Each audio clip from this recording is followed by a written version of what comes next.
গাইছ এইফালে আজি কচু বুটলিবলৈ আহিলোঁ। কচু বুটলিবলৈ আহোঁতে আকৌ এইফালে কণ বিলাহীও পালোঁ লগতে। তাৰপিছত কচু বুটলিবলৈ অহা মেইন কাৰণ হৈছে কি, ফেচবুকত এইখিনি সদায় দেখি আছোঁ যে চবেই কচু টেঙা খাইছে, কিবা কিবি খাইছে, দেখাই আছে, ভাল লাগে, লোভো লাগিছে, জিভা পানীও পৰিছে। সেইকাৰণে বোলো নাই বোলো ময়ো কচু টেঙা খাম। তেনেকুৱাতে আকৌ বায়ে ফোন কৰিছে বোলে। মই বোলো কি বনাইছ, ভাত কি বনাইছ, কি কৰিছ, এনেকৈ বুলি কথাখিনি পাতোঁতে আকৌ বায়েও ক'লে বোলে নহয় বোলে আজি বোলে কচু টেঙা বনাইছোঁ। সেয়ে বোলো নাই বোলো ময়ো কচু বুটলি আনো, আজি খামেই খাম আৰু। তাৰপিছতে যাওঁতে গৈ পিনি পালোঁগৈ, মোক পিছে কেমেৰা ধৰি দিয়া মানুহ নাই দেই, মই নিজে নিজে চব কৰোঁ। তাৰপিছত গৈ পালোঁগৈ, তাৰপৰা এইফালে যাওঁতে দেখিলোঁ লাও গছো আছে, খুৰীদেউহঁতৰ ঘৰত লাও আগ কেইডালমানো ছিঙাই ল'লোঁ। তাৰপিছত আকৌ এইফালে কচু কেইডালমান বুটলি ল'লোঁ, লাও কেইডালমান লৈ ল'লোঁ। আৰু তেনেকুৱাতে আকৌ নৰসিংহ পাতো দেখিলোঁ, নৰসিংহ পাত কেইডালমানো লৈ ল'লোঁ বোলো চাটনি বনাই খাম।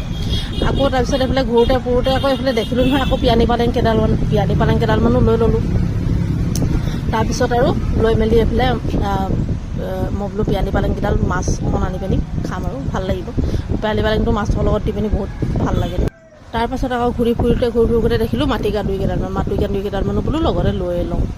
আহিছোঁ যেতিয়া একে কোবতে গোটেইখিনি লৈ লৈছোঁ আৰু লৈ মেলি আৰু এইফালে আৰু চব লৈ মেলি আহি এয়া এতিয়া কচু কচাত লাগি গৈছোঁ।